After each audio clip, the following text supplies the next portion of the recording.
My 24F husband, 32M, makes fun of me for having a higher sex drive than him. I don't know why he does it. I've learned to just pleasure myself because I know he gets annoyed if I start asking for sex more than once a day. So I take pleasure myself all day until I get to have sex with him at bedtime. Every time he walks in on me though, he makes snarky remarks about how I'm addicted or need some help. It's not even like that's all I do all day long. I usually just do it 2 to 3 times during the day along with cleaning, cooking, kid duties. It used to be so much easier when he wasn't working from home. I hate the way he makes me feel about it. He just acts like it's a big joke every time I bring it up too. Any ideas on how to make him stop? Edit. Thanks to all the non-judgy, actually here to give advice people. And to all the people who think 2 to 3 times a day is too much, I'm sorry you're not cool enough to feel like yourself multiple times a day. Smile. I have busy days and do everything I need to do as a stay-at-mom wife. I definitely not addicted and don't see why I can't take a 5-minute break a couple times a day.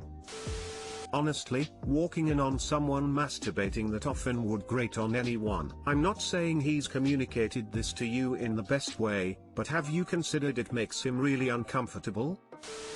I mean, once a day is a lot more frequent than most couples. I get having a high sex drive, but are you unable to get through your day if you can't have your alone time? Because if that's the case, I'd be a little concerned. Reddit loves to call guys who need multiple orgasms a day sex/porn addicted, but never women. Agreed, 2 to 3 times a day sounds like it could be verging on addiction territory to me. I'm going to approach this the same way I would if it was a man masturbating 3 times a day every day. If that was accompanied by porn, I'm fairly certain it would be classified as a porn addiction, to know for sure. Honestly, I don't think there's anything wrong with what you're doing if it doesn't get in the way of your life. I can see why he'd maybe be concerned and is trying to avoid actually saying it out loud by making fun. I don't think that's okay for him to do. But see if you guys can talk about it. It's cliche, but communication is literally everything. But, isn't it already interfering with their lives if her and her husband are experiencing negative effects from it? That's something every comment down here seems to miss. It's fine as long as it doesn't get in the way. Is everyone kinda missing that it already does? I think the comments would be different if this was a male masturbated 3 times a day. I'm not saying it's wrong, but I could see this verging into an addiction territory, unless you can go days without. A normal sex drive is one thing, but this could be leaning towards excessive if you have to. Edit. This blew up more than I thought overnight. Please no, I don't want everyone to just barrage up that she's addicted. Maybe just some self-reflection on it. But if her husband has an issue with it, the way he's going about it is childish and non-productive. I'd maybe talk to him and ask if he genuinely has a problem with it, because he might not want to say so, which is why he continues doing it. I've had to walk back behavior before, so I'm not trying to come out of the woodwork to say scum. Regardless, I hope you and your husband work it out. Not everyone's normal is your normal. This. She said she pleasures herself all day. Honestly, that does sound like it is verging toward addictive and unhealthy. I'm really conflicted about this one. Some of the comments in this thread are toxic AF about women's sexuality and sex drive. However, saying she does it all day but then says she only does it 2 to 3 times a day is concerning. Without judgment, I urge you to speak to a counselor to see if you need to address underlying issues just to rule it out. At the very least, have a serious discussion with your husband that his belittling remarks are hurtful and needs to stop. If he won't stop, I would recommend couples counseling. I wish you good health. Edit. Thank you for the silver and flare.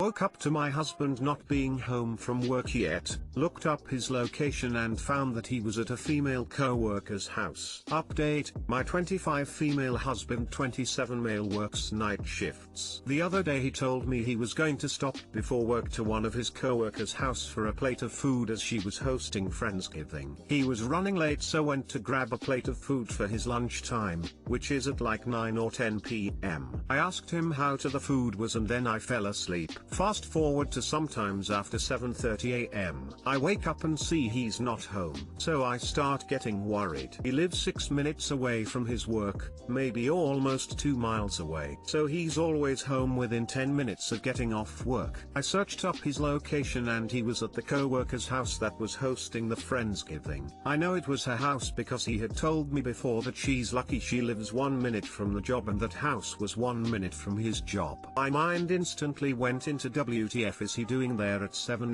am?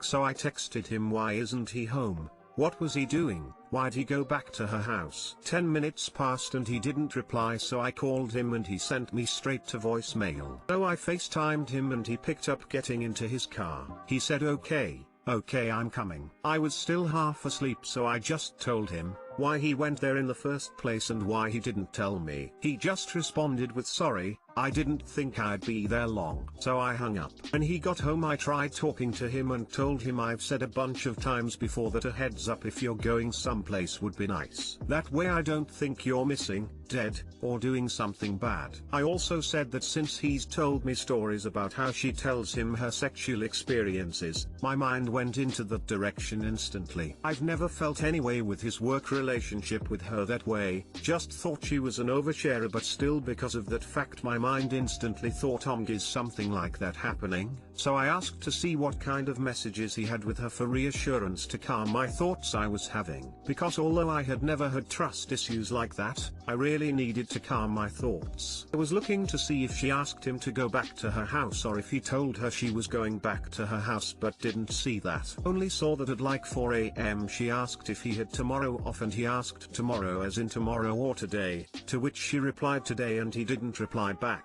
He told me he didn't think they'd be there long, that he went to her house because she was texting one of his other co-workers to go to her house and that co-worker, the male co-worker she was texting, told him to come too, so that he was just going to go with them since they were all getting out at the same time. He got upset and said, wow, you really don't trust me, huh? And I had no reason to not trust him, but it's just weird to me. I told him that apart from being instantly worried if he was okay, I felt it weird that he had gone to another woman's house at 7 am. Like if I was her hosting a gathering the night before, I'd be sleeping the morning after at 7 am. I know people will stay up all night sometimes, but why didn't he mention it? To which he avoided talking to me all day and then he had to travel for work, and now that he's in a different town he texted me, are you done being upset? I was asleep, and now 5 hours after the text he texted again with I'll take that as a no. I'm not very sure how to go about this. Not sure how I feel. I feel confused. If he would have texted me, hey, I'm going with some of my co-workers back to XYZ's house, I think I just would have woken up and been like, oh okay, weird.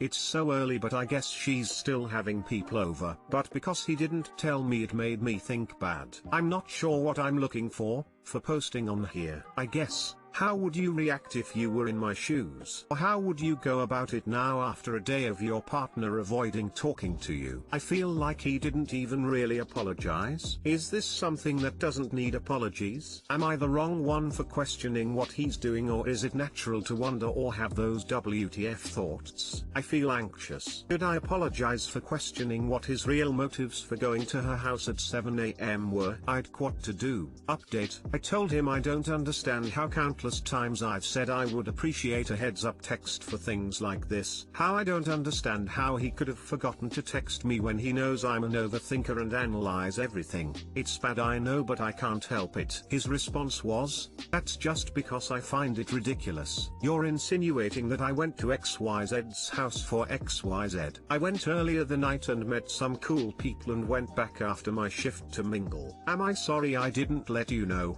Sure. But I wasn't doing anything nefarious. I said I'm pretty sure anyone would be worried to see their partner isn't home at the usual time they are and be confused when they see he's at another person's house. And since it's someone of the opposite sex, anyone would be like, WTF.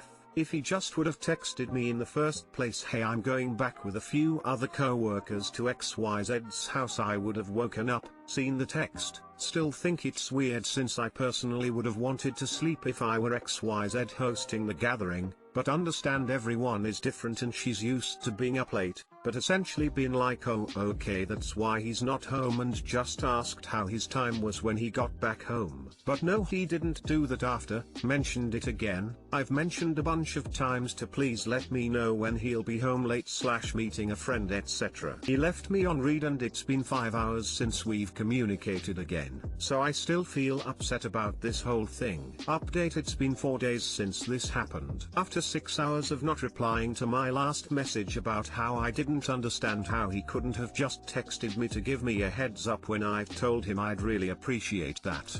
He just texted "you're right and I'm sorry." I told him I needed a day to myself. It's been 2 days. He's texted me asking me to do things that need to be done at the house, since he's still out of town for work. I've just been replying to just answering him. I haven't brought it up because I wanted to talk about it in person. Now he texts me saying that he thinks he's getting sick, that it's be best if we aren't home when he gets home later. So I should go spend Thanksgiving with my parents.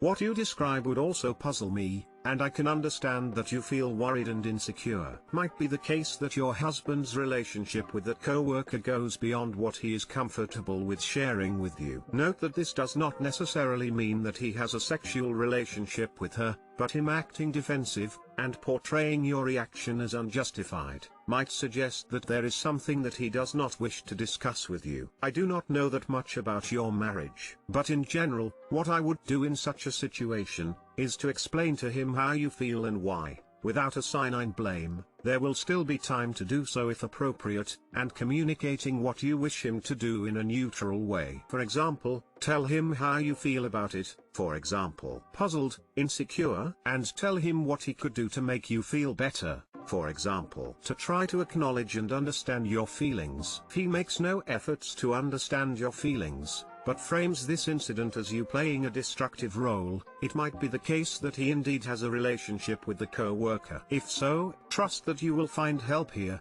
and know that this is not the end of your life. I hope this helps you. I concur and will add this: any relationship he is uncomfortable discussing with you is not okay. You are married and there are no secrets. The biggest liar I ever had the misfortune of having in my life was always "you don't trust me. This is why I can't commit to you. 'Cause you just don't trust me." Liars ask for trust. Honest people are just honest. Let that sink in.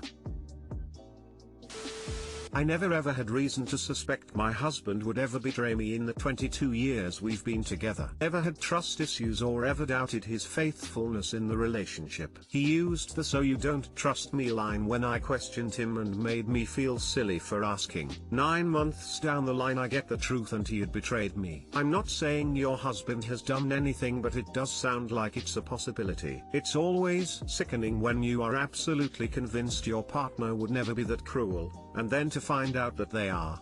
It's repugnant. The caginess that he is displaying regarding what happened is, to me, suspicious. If he had nothing to hide, it would have been very easy to just say "oh, X reason" with zero hesitation or pause. Wow, you really don't trust me, huh? Kind of hard to trust someone who's acting all sketchy. I, 37M, have a biological child who I've never seen. 17F, wanting to make contact which I don't want but my family does.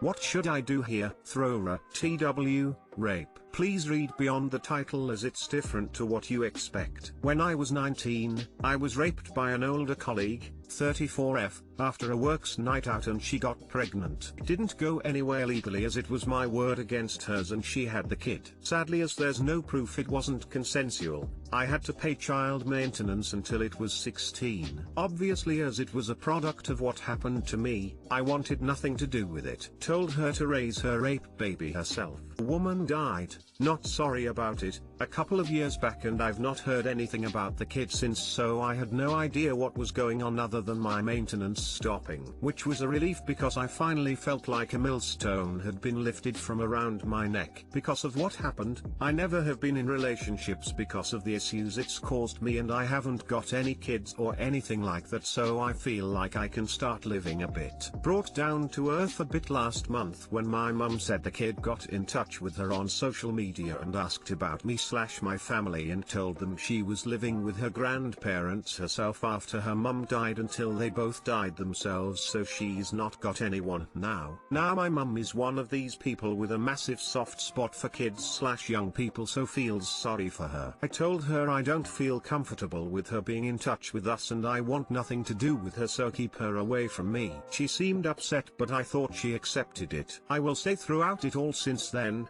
my parents have been an absolute rock. They were some of the only people to support me and I couldn't have done it without them. So I was talking to my mum at the weekend and she admitted to me that she's not only kept in touch with the kid, but she had met them the week before, and they didn't tell me. Basically they feel really bad for her because of the life she's had and are starting to enjoy her being in their life. Not only that, she's been asking about me and what happened and wants to meet me to talk and ask me questions. Obviously, I'm upset about it. I not only had a go for going against my wishes, but for betraying my trust like that. She said it's hard for her and my dad because of the way I've been, never had any kids or anything. They have always been sad that they'll never have a grandchild and this may be their only chance. She also told me she thinks I'm being out of order taking it out on an innocent child who didn't ask for this and could at least meet her to talk. I've said no and not spoken since, which is hard because I normally ring my folks twice a day and my mum keeps on trying to ring me. I don't know what to do. Reddit. I obviously don't want to be cruel, but that kid is a reminder of what happened to me and I am just angry she's coming back into my life now when I thought it could be over. And how could my parents do this to me when they know how I feel? As it stands, I have no desire to meet her, and don't see the good that could come from it. But I don't want to lose my parents either. What should I do? Edit. So I spoke to my mum today. She's still insistent on having a relationship with her. I said she can, but tell her I do not want to meet her at all and won't do at all. Would you believe my folks are actually intending on her coming over and having Christmas dinner with us? I basically said if they do that, I'm not going. Important edit. I get people disagreeing with my parents' actions, but do not be disrespectful of them or call them names, please. Despite this, they're wonderful people and we're the only people who have ever had my back throughout. Thank you. TLDR, child born of my rape wants to make contact but I don't, and my parents have been in contact despite my wishes and are forging a relationship with her and she wants to talk to me and I don't want it, which is causing issues between my folks and me. What should I do?